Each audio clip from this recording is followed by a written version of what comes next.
Olá, boa noite a você. Este é o Jornal da Record.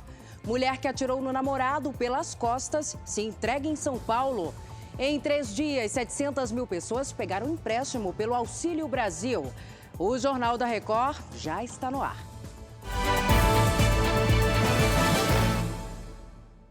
Oferecimento: o Pix no Bradesco está ainda melhor. Experimente.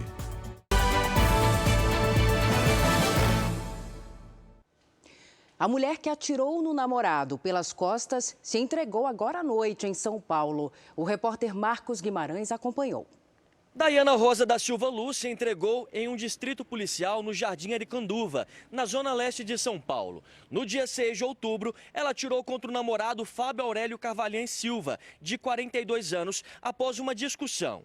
Tudo aconteceu na porta do elevador do prédio onde ela mora. De acordo com o delegado de plantão, Daiana disse informalmente aos policiais que atirou em Fábio por ciúmes. Ela teria dito ainda que estaria arrependida pelo que fez.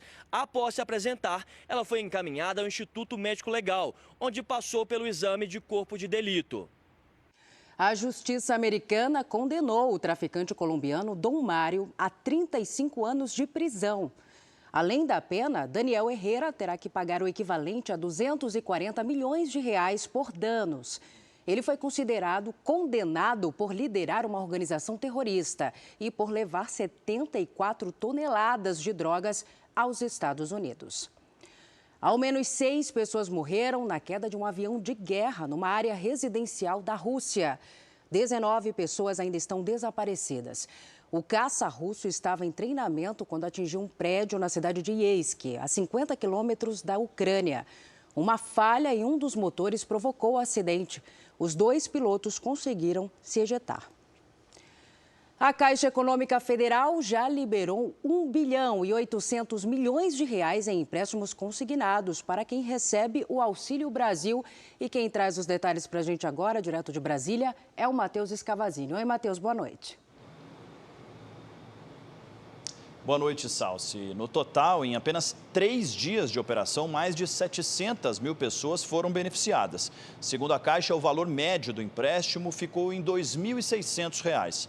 Os pagamentos podem ser parcelados em até 24 meses. O crédito está sendo oferecido com taxa de juros de 3,45% ao mês. Salsi. Obrigada, Matheus. São Paulo só vai aceitar ônibus elétricos no transporte público da cidade. A Caterina Schutt explica melhor para a gente como isso vai funcionar. Oi, Caterina, boa noite. Oi, Salsi. Boa noite para você e a todos que nos acompanham aqui no Jornal da Record. É exatamente isso. A partir desta segunda-feira, somente ônibus movidos a tecnologias sustentáveis podem ser incluídos na frota que opera o transporte público na cidade. E olha só, o objetivo é melhorar a qualidade do ar e alinhar São Paulo com modernas políticas públicas de modalidade urbana. Com a mudança, as concessionárias não poderão mais comprar ônibus movidos a diesel. A gestão municipal pretende ter 20% da frota composta por ônibus elétricos até 2024. Hoje, a capital paulista tem 219 ônibus elétricos, somente 1,6% do total. Eu volto com você, Salsi. Obrigada, minha querida, pelas informações. Na Holanda, um trem atingiu um ônibus parado em um cruzamento ferroviário. Um vídeo flagrou quando a locomotiva atingiu em cheio o veículo. Segundo a polícia, o ônibus teve uma falha técnica quando atravessava os trilhos e o motorista pulou antes da colisão. Ninguém ficou ferido. Nos Estados Unidos, milhares de moradores foram forçados a fugir de casa para escapar de um incêndio florestal. As chamas já duram mais de uma semana e estão perto de uma cidade do estado de Washington. Segundo o Corpo de Bombeiros, o fogo se alastrou rapidamente por causa do clima seco. Aqui no Brasil, depois de 15 quedas consecutivas, o preço médio da gasolina subiu, segundo o levantamento semanal da ANP. O Pedro Paulo Filho traz os detalhes. Oi, Pedro, boa noite. Pois é, Salsi, uma boa noite para você, boa noite a todos. Olha, de acordo com a Agência Nacional do Petróleo, o aumento na semana foi de 7 centavos. é uma alta de 1,46%. Com isso, o valor médio da gasolina encontrado nos postos passou para R$ 4,86. Essa é a primeira elevação desde o fim de junho, quando o valor do ICMS cobrado sobre os combustíveis ficou limitado a 18% nos estados. O etanol também subiu para R$ 3,46, enquanto que o diesel caiu para R$ 6,51 na média do país. Salsi. Obrigada, Pedro, pelas suas informações.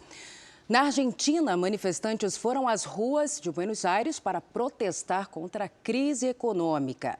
O protesto se concentrou na Praça de Maio, em frente à sede do governo federal. Os manifestantes pediam aumento salarial e medidas contra a inflação, que chegou a 83% em 12 meses. Faltando menos de um mês para as eleições legislativas americanas, o Partido Republicano aparece à frente na disputa pelo controle do Congresso. A pesquisa do Siena College, encomendada pelo jornal americano The New York Times, mostra que 49% dos eleitores devem votar em um republicano, contra 41% em um democrata. A economia é um fator decisivo para essa escolha, a escolha dos candidatos. As eleições vão acontecer no dia 8 de novembro. A Caixa lançou uma nova fase do programa Caixa para Elas, focada na capacidade das mulheres para abrir negócios. 30 milhões devem ser beneficiadas. Ana Paula e Ana Carolina são sócias deste brechó em Brasília há 4 anos. Em 2020, elas aproveitaram as linhas de crédito do Pronamp, programa do governo federal, para expandir o negócio e já pensam em outro empréstimo para seguir crescendo. Foi essa linha de crédito que na época foi criada que deu esse impulso, esse start para a gente. E eu acho que, sem dúvida, é uma possibilidade a gente dar uma olhadinha. A Yara trabalha no brechó e está se capacitando para um dia ter o próprio negócio. Tenho muita vontade de abrir, agora mesmo com o apoio das meninas, eu vou correr atrás. Para dar mais espaço ao empreendedorismo feminino, a Caixa e o Sebrae anunciaram uma parceria de crédito e capacitação às mulheres. O banco vai disponibilizar, ao todo, R$1 bilhão em crédito para quem está na fase inicial do empreendedorismo, ainda no mercado informal. Para ter acesso aos empréstimos, a mulher terá de se formalizar como microempreendedora individual, MEI, além de realizar cursos oferecidos pelo Sebrae de capacitação e orientações para o desenvolvimento de negócios. Mesmo mulheres negativadas, ou seja, com restrição para empréstimos, poderão ter acesso à nova linha de crédito, que recebe o nome de Caixa para Elas Empreendedoras, desde que formalizem seu negócio e se tornem microempreendedoras individuais. Os valores serão disponibilizados às mulheres até o dia 19 de novembro. A gente está cada vez mais capacitando a rede. A rede nunca esteve disponível para isso ou nunca foi capacitada com o objetivo de emancipar e orientar e dar educação e suporte no planejamento financeiro em linguagem acessível para o cidadão de baixa renda, e é isso que a gente está colocando e vocacionando e desenvolvendo cada vez mais coisas, mas é um dos grandes objetivos do banco para os próximos 5 anos.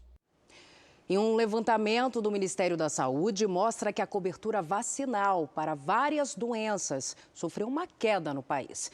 Entre as mais preocupantes está a poliomielite. Há 6 anos, o Brasil não atinge a meta do Ministério da Saúde de vacinar 95% das crianças de até 1 ano contra a poliomielite. Em 2022, apenas 44% dos menores de 1 ano tomaram a vacina e somente 65% das que têm entre 1 e 4 anos, consideradas o público-alvo, foram imunizadas.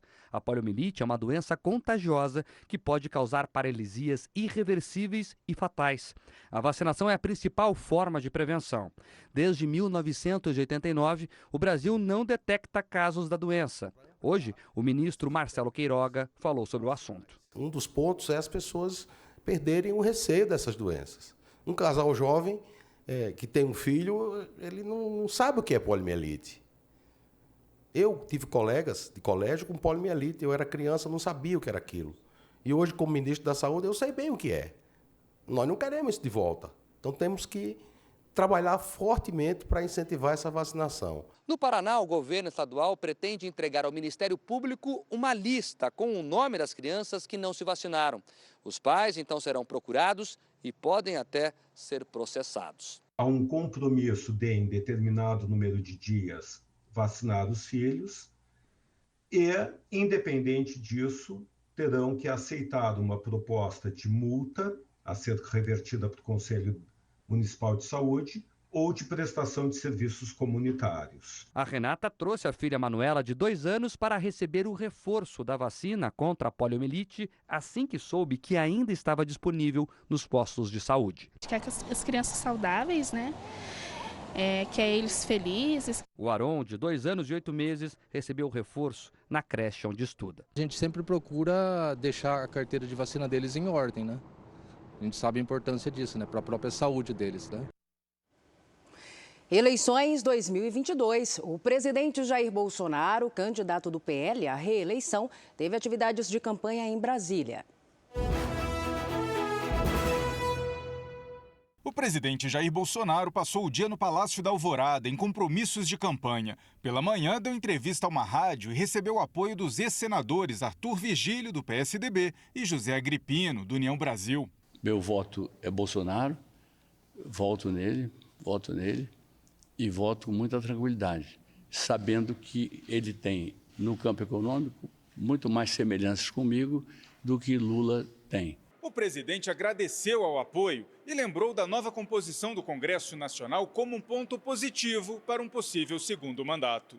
Tenho dito que o perfil da Câmara e do Senado foi mais para o centro-direita, ou centro, como queiram, e nós temos um caminho bastante grande e, por que não dizer, asfaltado, para que propostas que interessem ao Brasil como um todo sejam aprovadas com mais agilidade e, realmente, a consequência disso é dias melhores para todos nós. À tarde, com a presença do governador de Goiás, Ronaldo Caiado, Bolsonaro se reuniu com artistas sertanejos que o apoiam. Estiveram presentes no encontro Gustavo Lima, Leonardo, Zezé, que faz dupla com Luciano, Fernando, da dupla com Sorocaba, e Chitãozinho, da dupla Chitãozinho e Chororó. A gente pede que repense mais uma vez, porque o que está em jogo não é o meu ou o seu, mas o futuro de toda a nação, o futuro dos nossos filhos, o futuro da próxima geração. O governador do Tocantins, Vanderlei Barbosa, do Republicanos, também veio ao Palácio da Alvorada declarar apoio ao presidente. Nós compreendemos a importância do agro, nós queremos agradecer e com essa ideia, com esse pensamento firme de ajudá-lo a ser reeleito para o bem do Brasil e para o bem do Tocantins. O candidato do PT, Luiz Inácio Lula da Silva, fez campanha na cidade de São Paulo. Lula passou a manhã em São Mateus, bairro da Zona Leste de São Paulo. Em cima de um carro aberto, ele fez um percurso de cerca de 1 quilômetro, acompanhado pelo candidato a vice, Geraldo Alckmin. Lula também teve um encontro com religiosos que anunciaram apoio à sua candidatura. Eu anunciei esses dias que eu vou criar um Ministério dos Povos Originários, para que os indígenas possam ter o direito de se organizar e o direito de determinar um pouco as coisas que tem que fazer. Por que tem que ser um branco, o Lula ou o Gilmar? Por que não pode ser um indígena? Que já tem muitos indígenas bem formados, bem preparados, tem indígena médico. Por que a FUNAI tem que ser dirigida por um branco de olhos verdes e não por um indígena? Esta semana, além de São Paulo, Lula visita o Rio Grande do Sul, Rio de Janeiro, Minas Gerais e Amazonas. Hoje, alguns coordenadores e advogados da campanha se encontraram com o presidente do Tribunal Superior Eleitoral, Alexandre de Moraes. Eles foram pedir mais agilidade no julgamento de ações da candidatura petista.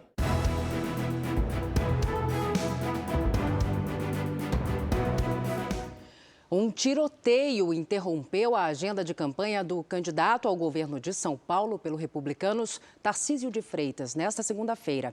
Ele estava em uma comunidade da capital paulista. Uma pessoa, supostamente um criminoso, morreu. Tarcísio de Freitas ia inaugurar um polo universitário na comunidade de Paraisópolis, uma das maiores de São Paulo, quando começou o tiroteio. Um cinegrafista amador que participava da cobertura do evento de campanha gravou o momento em que os tiros são disparados. Os jornalistas e todos os que estavam no salão se agacham e tentam se proteger. Tarcísio, que estava com seguranças e escolta da Polícia Militar, foi retirado do local rapidamente. O prédio não foi atingido pelos tiros, segundo o fundador do polo universitário. Ali dentro, ninguém ficou ferido. Mas um suspeito foi morto no tiroteio. Era Felipe Silva de Lima, de 27 anos, que, segundo a polícia, tinha passagem por roubo. Foi uma ação de intimidação. Foi um recado: esse território aqui é nosso. Você não entra aqui sem a nossa permissão.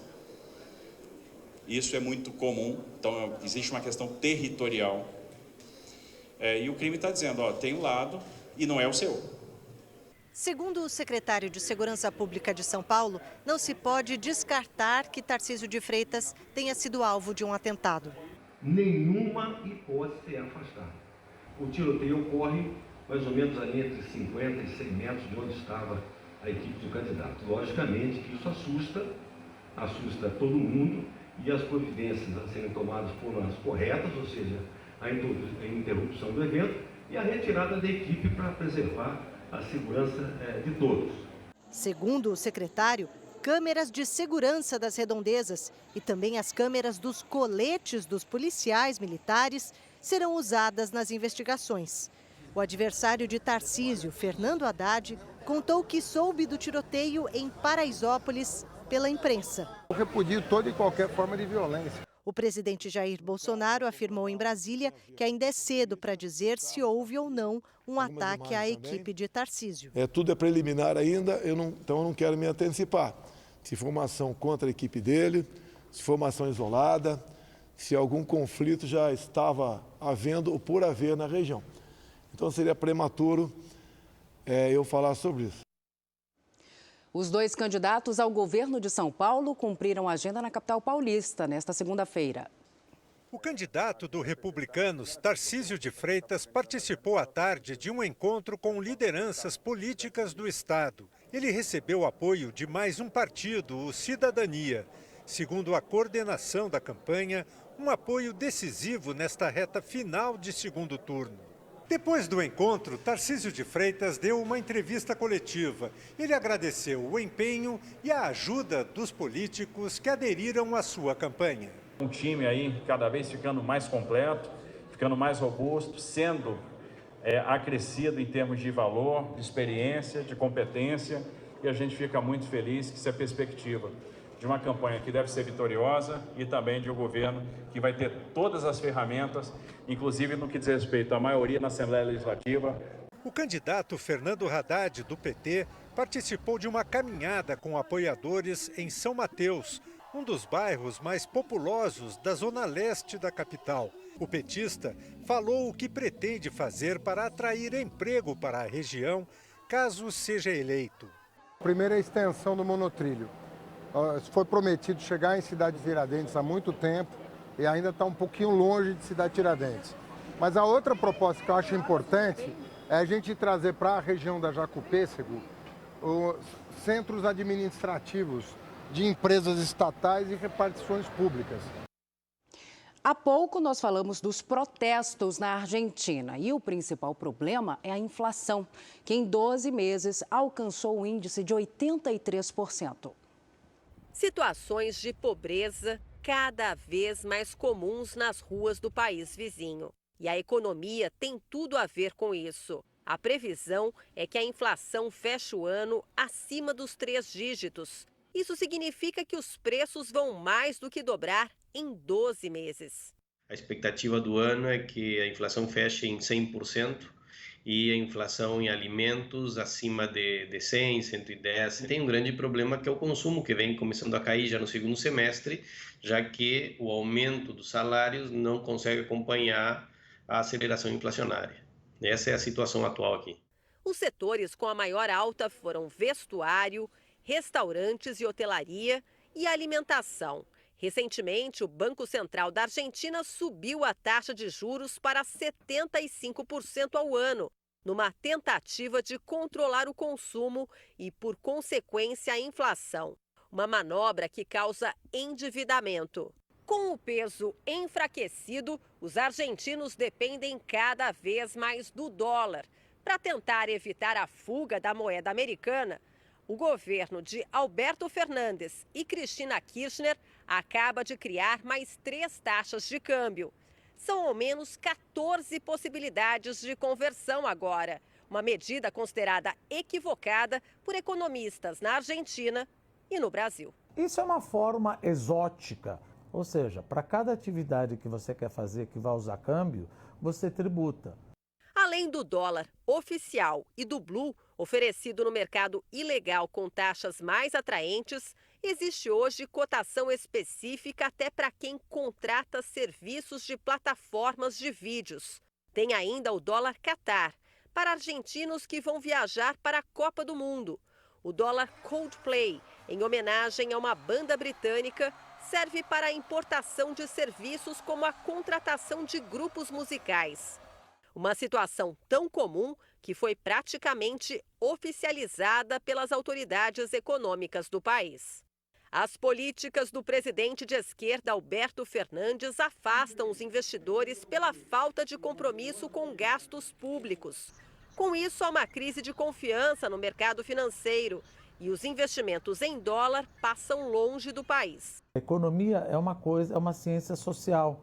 A sociedade aprende. Se você fez 14 câmbios, você vai fazer agora o 15º, como é que você vai ganhar credibilidade? Para os economistas, o mais simples e racional seria mexer no sistema tributário e não no preço da moeda. Coloca um imposto. Quem quer viajar, dólar turismo, vai pagar um imposto de 70%. Nenhum argentino sabe mais o que ele está fazendo. A polícia de São Paulo investiga a ligação de traficantes mexicanos presos aqui no Brasil com um poderoso cartel internacional de drogas. Os criminosos usavam quartos de hotel para fabricar substâncias sintéticas que depois eram vendidas em festas. Dentro de um motel que servia como laboratório, a polícia encontrou um uniforme falso da Polícia Federal do México. Na identificação do colete estava o nome de um dos presos. Documentos e crachás também foram apreendidos. A polícia suspeita que os 2 mexicanos preparavam a droga sintética, conhecida como MD, em quartos de hotel de várias cidades do Brasil para fornecer embaladas. A polícia colocou um drone para monitorar o motel onde estavam os 2 homens, bem ao lado desta rodovia. Eles foram pegos de surpresa. Inicialmente disseram ser engenheiros de uma multinacional. Já a droga que estava com eles disseram ser uma pedra preciosa. Pode até parecer um minério, mas a matéria-prima do MD é sintética. Causa uma sensação diferente de drogas similares. Ele é uma droga que muda o comportamento social da pessoa. Promove na pessoa uma sensação de bem-estar, de que todo mundo é legal. E o MD é só para quem tem muito dinheiro. Vale muito. Segundo nós apuramos, é cerca de R$500 1 grama. Basicamente, produzida em laboratório. E o efeito no cérebro, na mente do ser humano é devastador. Além de armas e do equipamento de laboratório, a polícia apreendeu uma caderneta. Segundo a contabilidade, em 29 de abril, o caixa dos mexicanos tinha R$120 mil e $6 mil. A foto de uma pedra de 2 quilos encontrada em um computador leva a polícia a suspeitar que os presos sejam operadores do maior cartel mexicano, o de Sinaloa, que tem capacidade de produzir o MD em grandes quantidades. Algumas imagens também, onde ele exibe essa pedra num tubo de ensaio e remete para várias pessoas. Todas essas pessoas serão investigadas. No interior de São Paulo, a apreensão foi de outra droga sintética, que também veio de fora e agora ganha o mercado brasileiro, a K4. Ela entrava na penitenciária de Iperó, escondida em roupas íntimas, absorventes e calçados. Ela tem a sua apresentação em selo, ou seja, em papel. Esse papel de gramatura elevada pode ser fracionado em até 1.200 micropontos. Cada microponto é um consumo. E cada microponto ele é vendido até R$30 na rua. Ou seja, imagine um papel do tamanho A4 que pode alcançar valor final de até R$36 mil.